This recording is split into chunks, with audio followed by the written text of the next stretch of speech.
I know it's only rock and roll, but I like it.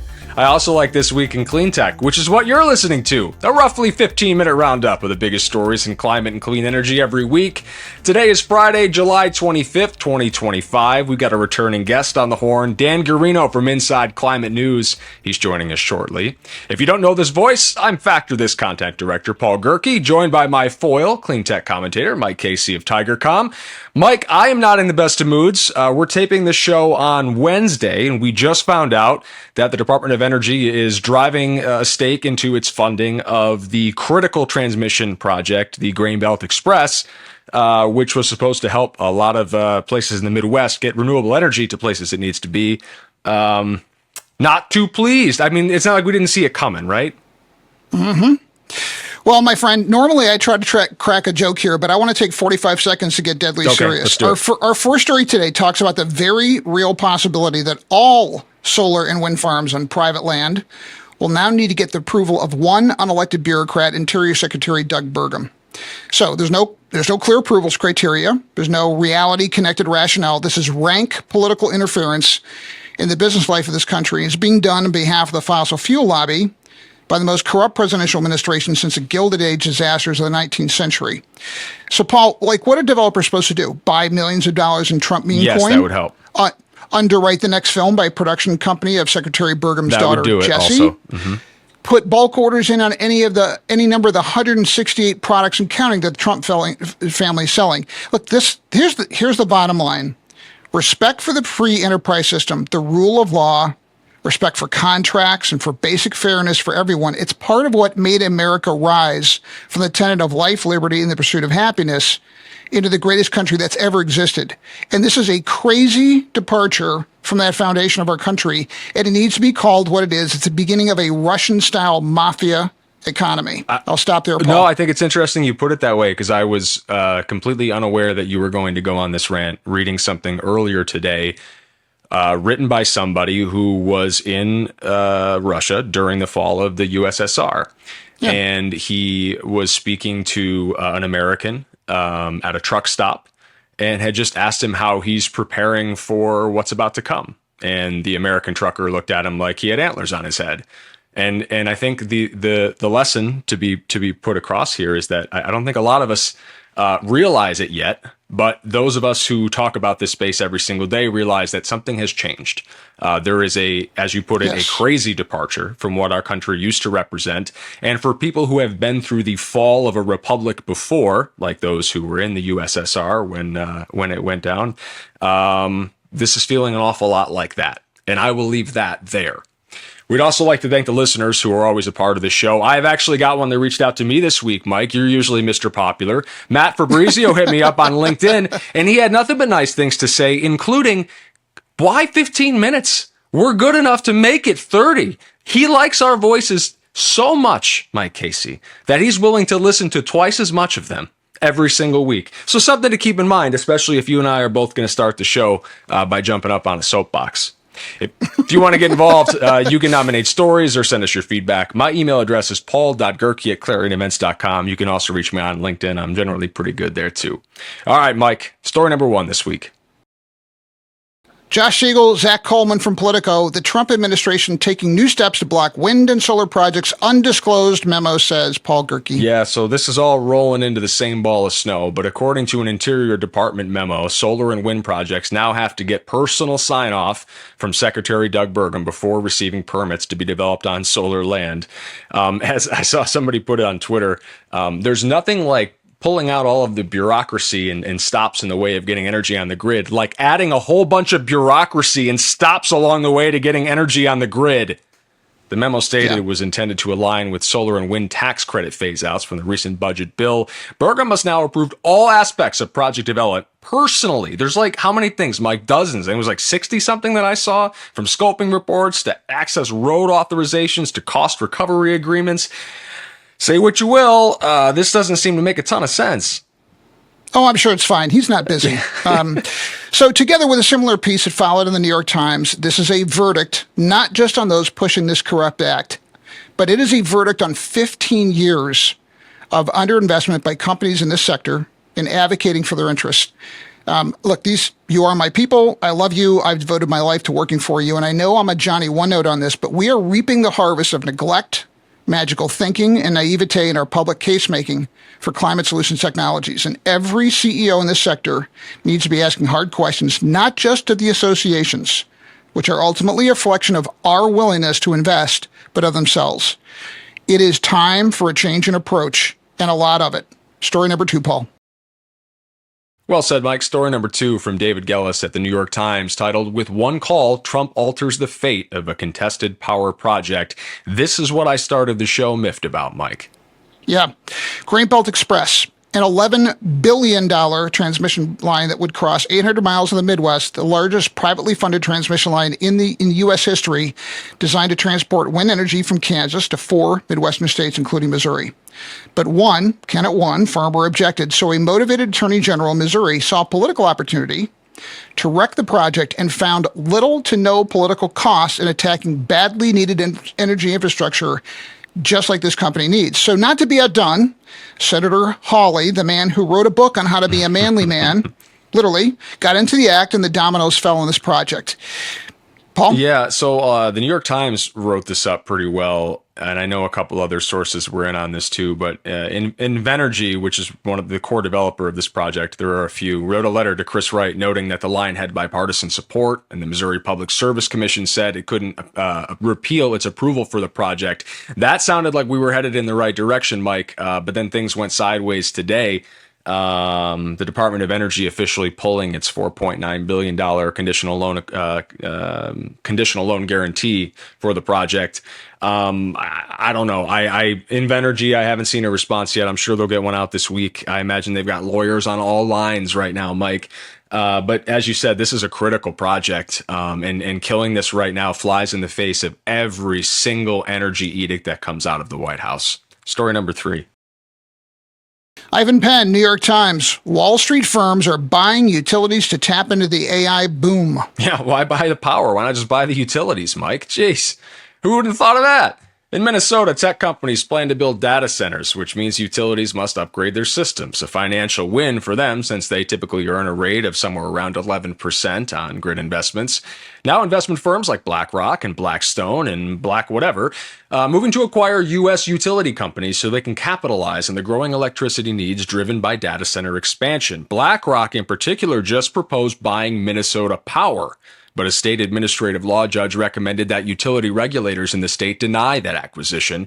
Consumers are fighting back on these proposed plans, saying it'll only raise electricity costs because these firms will prioritize making money over ensuring reliable electricity service. Makes sense to me, Mike. What do you think?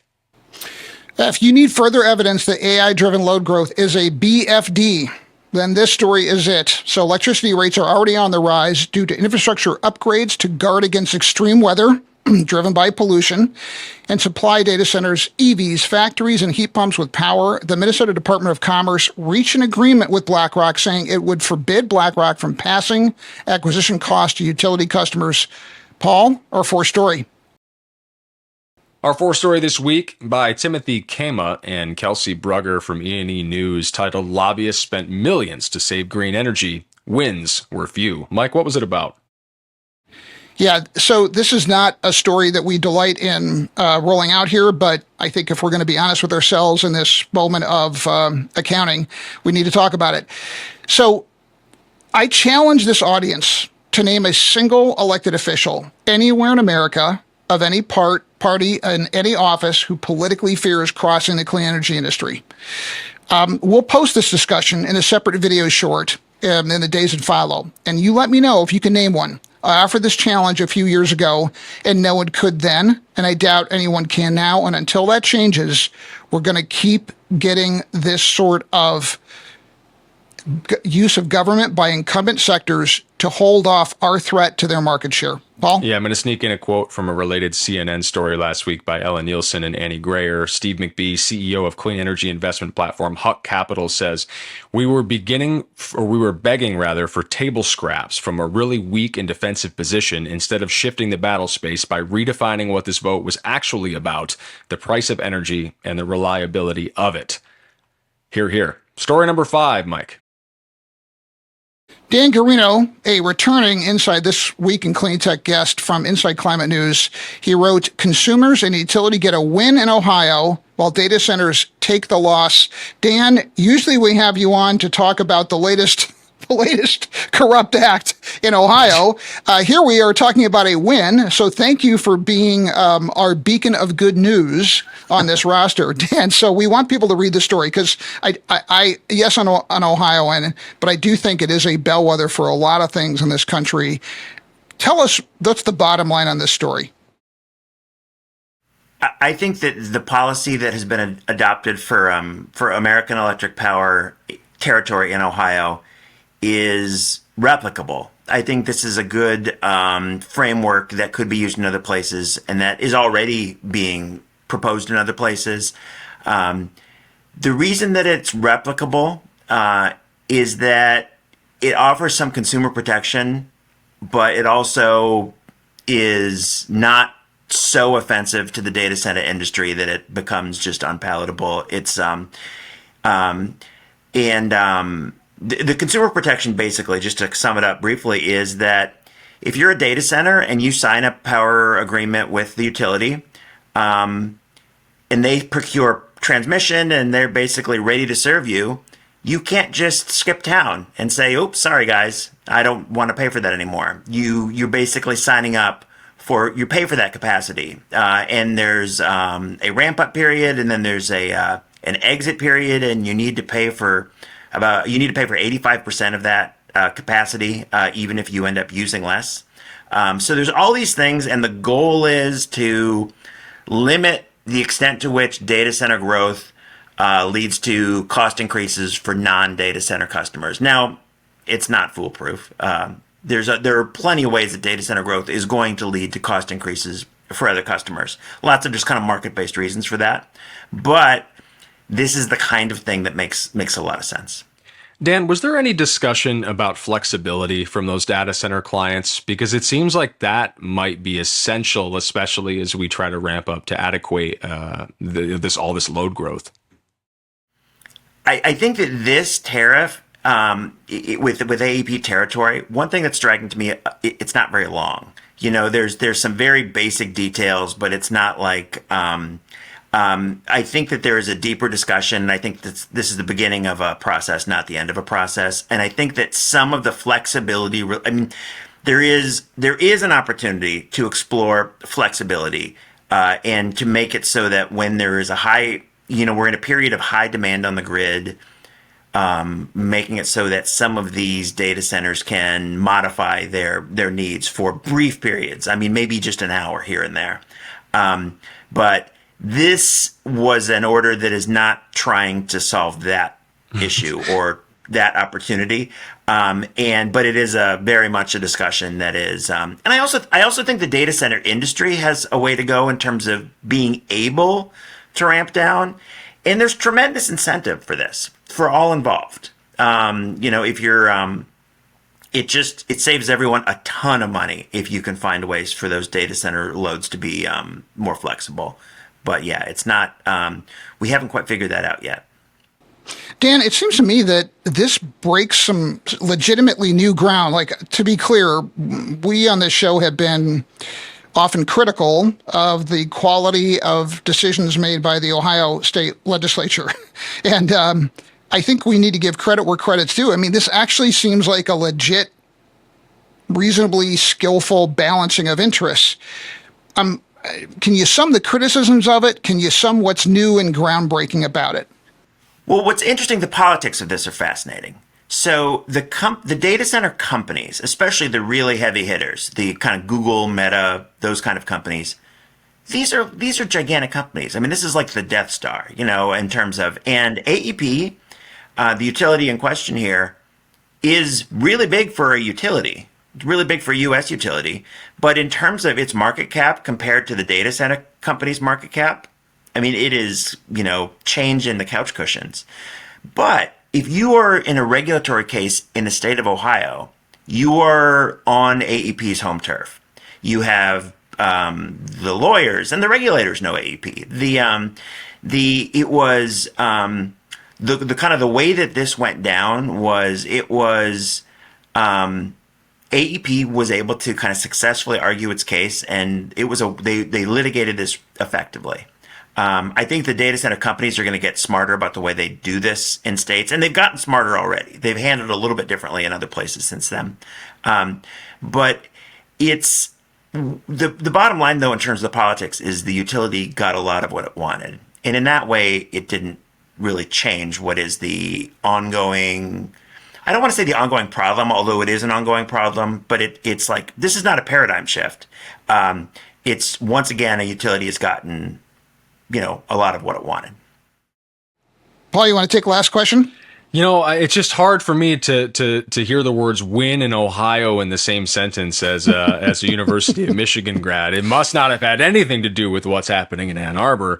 I just want to know if there was any fail-safe on the utility side if all of this stuff does end up overblown. Like, obviously keeping them in town is one thing, but like, I was just reading some hypothesizing yesterday about how much money some of these big hyperscalers really have left to explore the AI component of things. And if we're just talking about data centers that aren't necessarily as high compute as like creating God in the machine, like a lot of those are trying to do, I have a feeling we might not be in as dire straits as some are predicting. Is that a sense that you got it all? And is there a plan for that if this all just sort of follows through or falls through and the bubble pops? Well, I think that this by having what this creates is a new kind of rate category for data centers. And I think that does help to, if we do see like a popping of a bubble, this does provide some security for that. It also makes it so that the super speculative projects, the data center started by some dude and his cousin that wanna, that don't really, they don't really have any capital and they just are kind of trying to figure it out.